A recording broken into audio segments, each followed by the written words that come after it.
Salut à toi, j'espère que tu vas bien.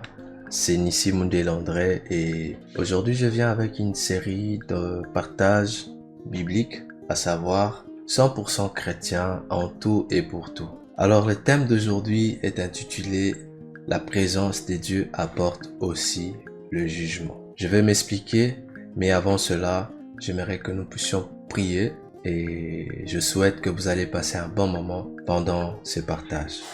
Père, nous te rendons grâce pour tous ces moments et nous te prions que tu puisses nous parler, nous te prions que tu puisses nous inspirer afin que cette parole trouve de la place dans un cœur et qu'une âme soit édifiée en toi et qu'un cœur soit encouragé à te craindre, à suivre tes commandements et à marcher dans ta présence. Bénis ces instants et fais-nous du bien au nom de Jésus. Amen. J'espère que vous êtes bien installés, alors nous allons partager avec vous quelques pensées de cette structure qui est PPC, une pensée, une phrase, un conseil. Aujourd'hui, je viens avec un verset qui se trouve dans le livre de 1 Samuel, le chapitre 15. Alors, je vais lire 1 Samuel 15, le verset 18. L'Éternel t'avait fait partir en disant, va et dévoue par interdit ces pécheurs, les Amalécites. Tu leur feras la guerre jusqu'à ce que tu les aies exterminés. Nous allons sauter pour aller au verset 26 de 1 Samuel 15. La Bible dit, Samuel dit à Saül, je ne retournerai point avec toi, car tu as rejeté la parole de l'Éternel, et l'Éternel te rejette, afin que tu ne sois plus roi sur Israël. Alors, dans le verset suivant, le verset 27, la Bible dit, et comme Samuel se tournait pour s'en aller, Saül le saisit par le pan de son manteau, qui se déchira. Samuel lui dit, l'Éternel déchire aujourd'hui de dessus toi la royauté d'Israël, et il la donne à un autre qui est meilleur que toi. Ici, l'on relate l'histoire du roi Saül lorsque il avait désobéi à la voix de Dieu, non seulement quand il a épargné la vie d'un roi des Amalécites qui devrait normalement tuer, il a aussi désobéi en offrant des holocaustes à Dieu pendant qu'il n'avait pas ce droit puisqu'il était roi et non pas sacrificateur. Dans cette pensée, j'aimerais dire à quelqu'un que par moment, il faudrait pas s'habituer à la présence de Dieu. C'est vrai que c'est notre Dieu, il nous aime, il tient à nous, mais il y a une chose qu'il faut pas oublier, c'est que Dieu reste Dieu. Et lorsque Dieu vient auprès de nous, il vient avec toute sa présence, il vient avec tout ce qu'il est. Dieu, c'est vrai, nous le connaissons comme étant le Dieu amour, la source de l'amour, nous le connaissons comme le Dieu de compassion, le Dieu de bonté, le Dieu de patience. Mais il y a des choses que nous devrons par moments nous rappeler lorsque nous sommes dans la présence de Dieu ou encore lorsque nous marchons devant sa face, c'est qu'il est aussi le Dieu qui juge. Il est aussi le feu éternel. Il est aussi le feu dévorant. Il est aussi le Dieu qui est lent à la colère. Il est lent, mais à la colère, il peut aussi exercer sa colère sur nous. J'ai intitulé ce thème de la sorte parce que j'ai observé qu'autour de nous, et nous observons de nos jours combien la crainte de Dieu est en train de fuir la maison de Dieu. Je ne sais pas si c'est ton cas, mais laisse-moi te rappeler que Dieu est Dieu. Dieu ne change pas parce que nous sommes rois. Dieu ne fait pas acception de quelqu'un parce que il est roi ou encore il est président ou encore que sais-je. Il est responsable d'un département, il est responsable d'une très grande église. Dieu est Dieu et Dieu reste Dieu. Dans ce récit, nous voyons combien Saül avait désobéi à Dieu alors même qu'il avait reçu le commandement venant de la bouche de Dieu qu'il devrait exécuter le roi des Amalécites, ainsi que tout ce qu'il y avait, que ce soit les animaux, les femmes et les enfants, car Dieu avait dévoué ce peuple à l'interdit. Quand on parle de dévouer un peuple à l'interdit, c'est comme vous allez voir cela dans l'histoire de Jéricho, l'histoire de Josué lorsqu'il attaque la ville de Jéricho.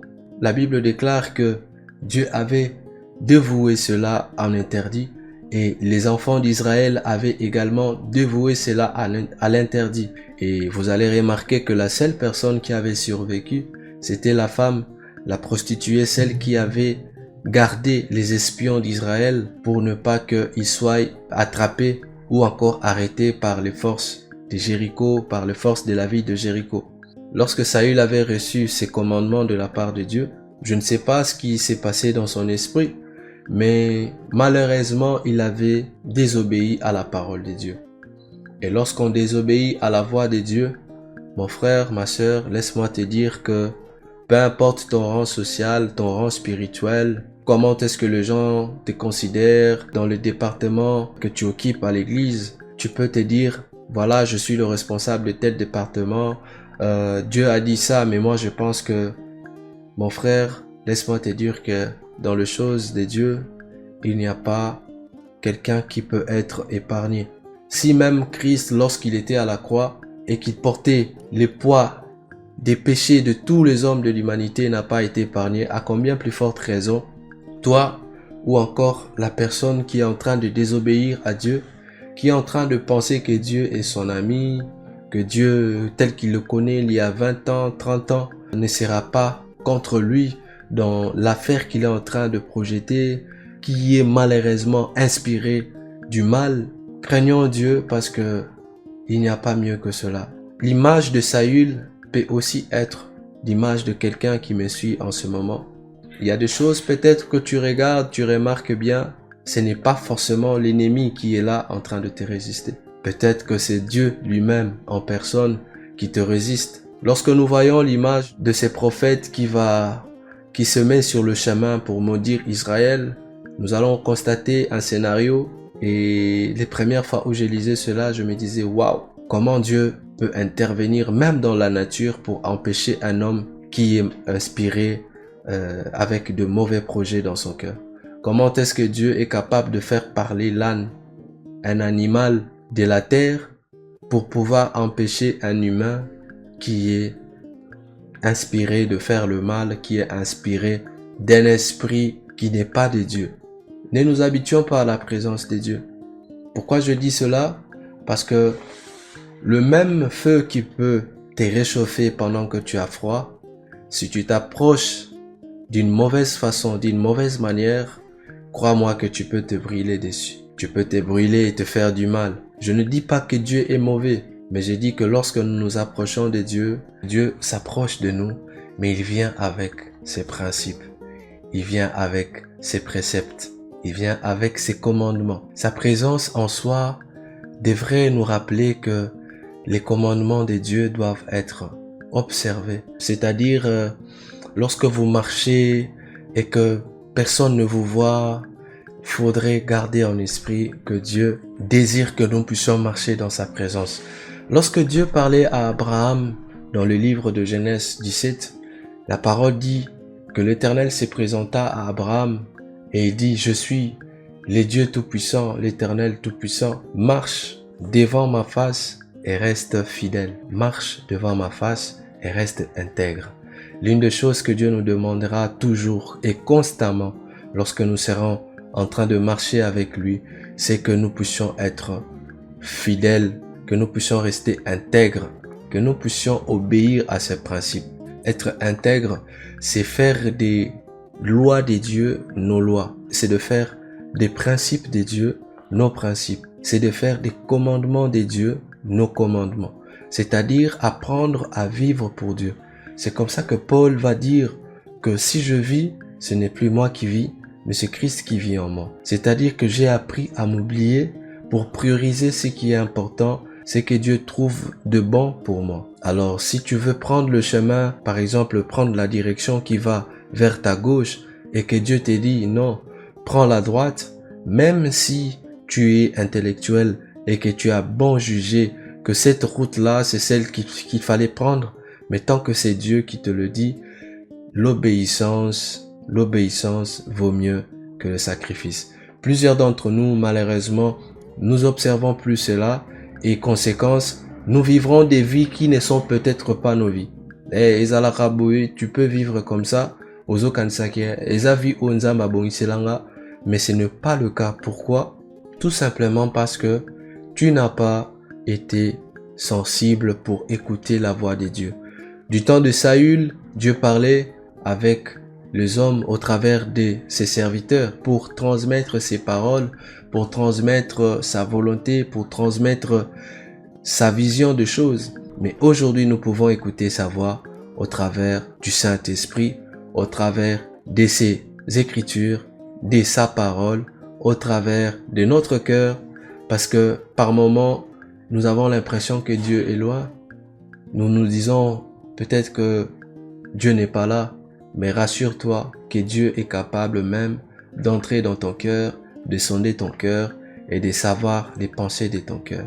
Et plusieurs fois, la Bible nous l'a démontré que Dieu sait lire les pensées de nos cœurs parce que il est Dieu. Alors, si tu ne veux pas rater les grâces de Dieu dans ta vie, si tu ne veux pas marcher en dehors de ce que Dieu a tracé pour toi comme destinée, apprends à considérer Dieu tel qu'il est.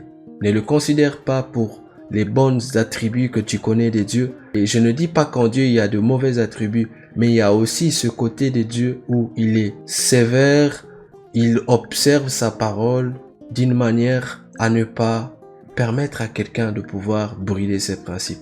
Si Dieu le fait, ce n'est pas parce que il veut être un tyran, il veut être un Dieu méchant, non. S'il le fait, c'est tout simplement pour nous garder. S'il le fait, c'est tout simplement pour nous protéger. Je vois l'image, par exemple, d'un enfant à qui on lui dit « Ne touche pas le feu, tu vas te brûler ». Ce n'est pas que le parent empêche à l'enfant d'apprécier les flammes, mais il lui avertit que si tu touches, comme c'est une flamme, tu te brûleras. Dieu nous dit « Telle chose ne le fais pas parce que je ne le veux pas ». Après, on essaye de dialoguer, de négocier avec Dieu en lui disant « Mais il y a un frère qui a fait telle chose. Il y a une sœur qui a fait telle chose, pourquoi pas moi ?» J'ai récemment suivi certains enseignements qui m'ont beaucoup béni, qui m'ont beaucoup fortifié. Des enseignements du prophète Francis Ngawala qui disait un jour, il y a certains interdits qui sont donnés à ceux qui marchent avec Dieu. Aux enfants de Dieu, il y a des interdits qui sont donnés par Dieu pour chaque personne d'une manière particulière, ou peut-être pour une nation, pour une église ou pour un peuple.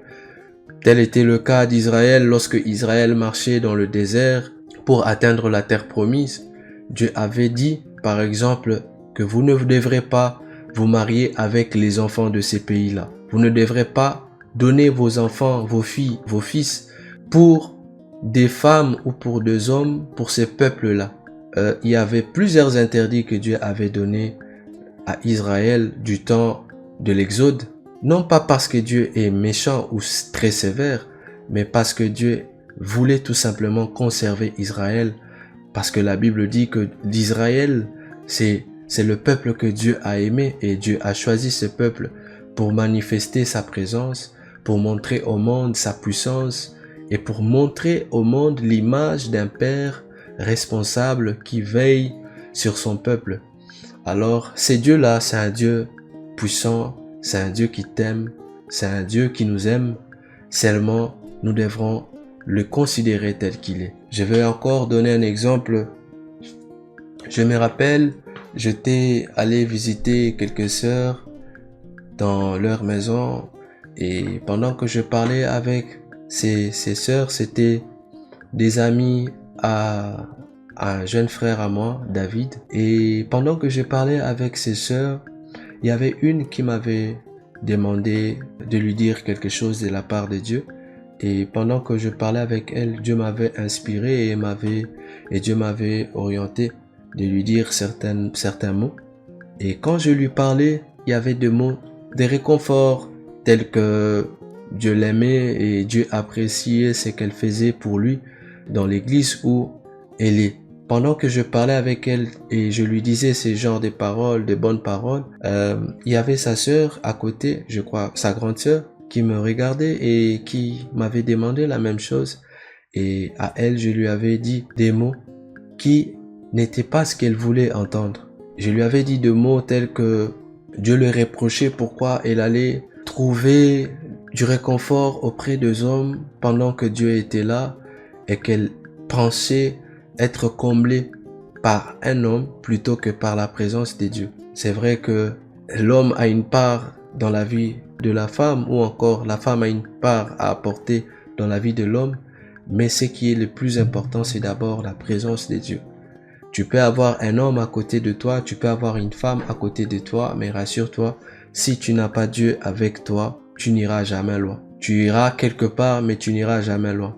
Et cette sœur était comme triste, elle était en train de pleurer parce que elle pensait écouter les mêmes choses que sa sœur avait écoutées venant de moi, alors que ce n'était pas le cas pour elle. Et c'est la même chose que nous voulons souvent écouter de la part de Dieu. Lorsque nous commettons une erreur, nous voulons dire à Dieu, non Seigneur, ne regarde pas, c'est juste quelque chose de pas compliqué.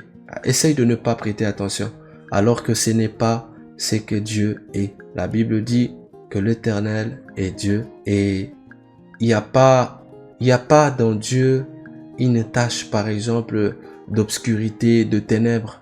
Et quand tu es appelé enfant de Dieu, mon frère, tu es censé observer la voix de Dieu. Tu es censé observer les commandements de Dieu. Et cela, peu importe si cela contrarie ta volonté. Par exemple, sur le cas de Saül, quand on a lu dans le livre de 1 Samuel 15, je pense que Saül avait observé les animaux, il s'est dit, non, Banyama Boué, ba qualité à Banyama Boué, trop beau ma bangote. Or, ce n'était pas dans les plans de Dieu. Et puis, quand il a regardé ce roi, il a dit, bon, peut-être je vais l'épargner, on va entretenir une bonne relation. Plus tard, peut-être qu'il va me montrer certains endroits où je peux aller prendre de l'or. Ça, c'est une pensée que j'ai. Je ne sais pas si réellement il avait pensé ainsi, mais ce que la Bible nous relate, c'est qu'il avait désobéi à la voix de Dieu. Et comme conséquence, Dieu l'avait rejeté. Et vous allez voir que plus tard, dans le chapitre suivant, dans 1 Samuel 16, dans le verset 1er, Dieu va dire à Samuel, « Pourquoi tu pleures encore pour Saül? Je l'ai rejeté et j'ai trouvé une autre personne selon mon cœur. » Si tu ne veux pas être rejeté jusqu'au point où Dieu retire de toi, puisque sur Saül, Dieu avait retiré la royauté, Dieu avait retiré l'onction royale.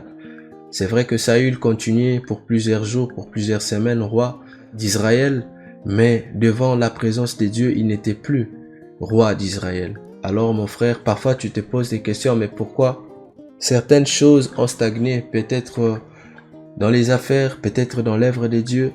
Tu prêches, tu parles de la part de Dieu. Certaines personnes disent Amen, d'autres personnes tombent, mais Dieu n'est plus avec toi. J'aimerais tout simplement appeler notre conscience. Des fois, ce n'est pas d'abord des esprits mauvais, des fois, ce n'est pas d'abord des démons, mais c'est d'abord notre cœur, l'état de notre cœur vis-à-vis de Dieu, l'état de notre âme vis-à-vis de Dieu. Dieu nous a promis, il nous a bénis. La Bible dit que nous sommes bénis de toutes sortes de bénédictions en Jésus-Christ dans le lieu céleste. Mais le problème se trouve où? Dans l'état de notre cœur. Est-ce que notre cœur est obéissant à Dieu? Est-ce que notre cœur est capable de mettre de côté notre pensée, nos solutions à nous et de regarder à la solution de Dieu? Est-ce que notre cœur est craintif vis-à-vis de la parole de Dieu, vis-à-vis de la personne de Dieu? Parce que qu'on ne se trompe pas. Peut-être vous pouvez mentir à votre pasteur, vous pouvez mentir à votre assemblée, vous pouvez mentir à votre sœur, à votre frère, à votre parent, à votre maman, mais vous ne pouvez pas mentir à Dieu. La Bible dit qu'il n'y a aucune chose qui demeure cachée devant la présence de Dieu. Tout est à découvert. Comme en plein jour, les alcoolopédies simuinda, et puis nyoso ezawa na ezomonana, oko bombelo morote, diboso à présence Nzambe. Et certaines personnes, malheureusement, n'arrivent pas à vivre ce que Dieu a gardé, ce que Dieu a programmé pour lui, parce que la crainte de Dieu n'est plus. Lorsque la crainte de Dieu n'est plus, nous commettons des dégâts, nous commettons des erreurs. Mais la bonne nouvelle, c'est que Dieu est amour. Pour le cas de Saül, malheureusement, il avait perdu la royauté, il avait perdu l'onction royale. Mais pour ton cas, sache-le que si tu te répands, si tu Reviens auprès de Dieu. Dieu est capable de te restaurer. Je me rappelle d'une phrase que Moïse avait dit à Dieu. Il a dit, si tu ne viens pas avec nous, si tu ne marches pas avec nous, au devant de nous, moi, je ne quitterai pas cet endroit. Frère, tu peux aller quelque part sans Dieu, mais tu n'iras jamais loin sans lui. Tu n'iras jamais loin sans lui. Et la question que je te pose, est-ce que ton cœur craint Dieu? Est-ce que ton cœur aime Dieu au point d'oublier ton ego, d'oublier ta propre logique de choses pour pouvoir laisser la place à Dieu d'agir, pour pouvoir laisser la place au Saint-Esprit de diriger ta vie? Parce que Dieu est amour, mais il est aussi justice. Parce que Dieu est le défenseur de ceux qui le craignent, mais il résiste aussi au cœur orgueilleux. Un cœur orgueilleux n'est autre qu'un cœur qui est désobéissant à Dieu. Dieu dit une chose, ton cœur dit une autre chose. Alors je me demande, est-ce que tu crains Dieu ou encore tu vis encore selon tes propres pensées, tes propres principes? Dieu peut être amour, mais il peut aussi fouetter. Non pas dans le but de nous tuer, mais dans le but de nous ramener auprès de lui. Il y a un psaume connu qui dit « L'Éternel est mon berger, je ne manquerai de rien ». Il y a une autre partie, juste une petite partie de ces passages, de ces psaumes merveilleux qui dit « Ta houlette et ton bâton me rassurent ». Et récemment, j'avais essayé de trouver un peu des explications qui concernent la houlette et le bâton, la forme de ces deux instruments. Et vous allez remarquer que pour l'autre côté, vous avez la houlette qui a une forme de crochet. Souvent, les bergers l'utilisent pour pouvoir attraper une brebis ou encore un animal qui est dans son troupeau, qui s'est perdu dans le puits. Il peut utiliser la houlette pour le retirer. Mais les bâtons, c'est souvent lorsque la brebis s'égare du troupeau. Le berger est par moments appelé à utiliser son bâton pour fouetter la brebis afin de la redresser dans le droit chemin. Et la Bible dit que Dieu châtie souvent ceux qu'il aime. Tu peux être dans un moment où tu passes par les châtiments. Dieu ne veut pas te tuer. Déjà, la parole de Dieu nous enseigne que Dieu ne se réjouit jamais de la mort d'un pécheur. Alors pourquoi tu penses que Dieu veut te tuer? Certainement Dieu te résiste pour te ramener dans son troupeau. Dieu utilise le bâton pour te rappeler dans tes pensées et dans ta conscience qu'il t'aime et il ne veut pas te perdre. Il t'aime et il ne veut pas te laisser t'égarer. Considère Dieu, considère ses commandements, considère sa personne et considère ses principes. Et tu verras que les choses vont couler dans ta vie, les choses vont couler dans ton esprit et tu vas reprendre encore cette huile fraîche sur ta tête et tu vas avoir de l'envol avec Dieu. J'espère que ce podcast va bénir quelqu'un. J'aimerais finir ce moment avec une petite prière. Si tu te reconnais dans ce texte, dans ce contexte et que dans la vie quotidienne, tu as malheureusement déconsidéré la personne de Dieu, déconsidéré les principes de Dieu, les commandements de Dieu, il t'arrive de vivre ta vie comme bon te semble. C'est comme si le verset où Paul disait que si je vis, ce n'est plus moi qui vis, c'est Christ qui vit en moi. C'est comme si ce verset ne te concernait pas et tu as vécu ou tu vis encore selon tes pensées, selon tes propres principes, en refusant les principes de Dieu. J'aimerais prier avec toi et j'aimerais également t'encourager à revenir à la maison, revenir auprès de Dieu pour pouvoir lui donner les volants de ta vie, pour pouvoir le laisser la direction de ta vie. Il n'y a pas un meilleur chauffeur tel que Dieu. Il n'y a pas un meilleur conducteur tel que Dieu. Dieu est ce conducteur par excellence qui t'amènera toujours à bon port. Après cette prière, que le Saint-Esprit t'aide à te recadrer, à reconsidérer la présence de Dieu, qu'il puisse faire renaître en toi la crainte de Dieu si tu marches dans la crainte de Dieu, si tu marches dans le respect de sa parole, le respect de sa volonté, des choses merveilleuses vont te localiser. Je vais prier. Père, merci pour ce moment. Je prie que ta grâce localise quelqu'un et que tu puisses toucher un cœur. Celui qui se reconnaît avoir été loin de ta présence, que celui qui se reconnaît d'avoir désobéi à ta voix pour respecter ses propres principes et non pas les principes de Dieu.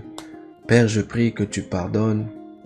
Je prie que tu soutiens ces cœurs qui a pris la décision de reconsidérer ta voix, de reconsidérer la personne de Dieu, de craindre le nom de Dieu.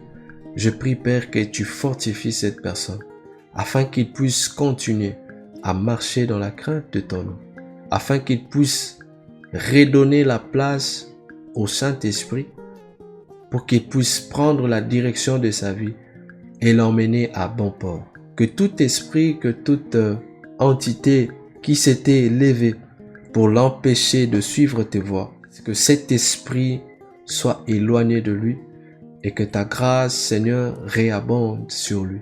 Que ta grâce surabonde sur cette personne qui veut reprendre, Seigneur, la route avec toi. Inspire en lui la crainte de Dieu. Inspire dans son cœur la crainte pour la parole de Dieu, pour les principes de Dieu. En ton nom, j'ai ainsi prié, Père, et je te remercie de ce que tu fais des grandes choses dans la vie de cette personne, de cette maman, de ce papa qui a suivi ce podcast jusqu'à maintenant, et que ta grâce surabonde sur sa vie. Qu'un élan nouveau reprenne dans son esprit et que les grâces de Dieu les localisent en ce moment, dans ce mois, dans cette année. Au nom de Jésus, j'ai ainsi prié. Amen. Voilà, c'était Nissi Mundele dans PPC Podcast. Je vous dis à très bientôt pour un prochain podcast. Que Dieu vous garde, restez en paix